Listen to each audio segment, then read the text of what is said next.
আজ হলদিবাড়ি কৃষি ফার্ম ময়দানে শেষ হলো ডাক্তার হীরকজ্যোতি স্মৃতি 1000 কাপ 2026 এবং এই টুর্নামেন্টে সেরা শিরোপা অর্জন করলো হলদিবাড়ি কৃষি ফার্ম ক্রিকেট ক্লাব।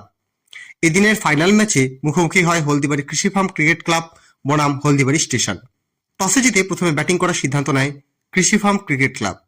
কৃষি ফার্ম নির্ধারিত 10 ওভারে 4 উইকেটের বিনিময়ে 148 রান তোলে।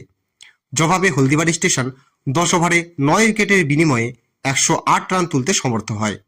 এই দিনের ফাইনাল খেলার ম্যান অব দ্য ম্যাচ নির্বাচিত হয় কৃষি ফার্ম ক্রিকেট ক্লাবের মৃত্যুঞ্জয় রায়। বেস্ট ব্যাটসম্যান নির্বাচিত হয় হলদিবাড়ি স্টেশন টিমের পিন্টু সরকার।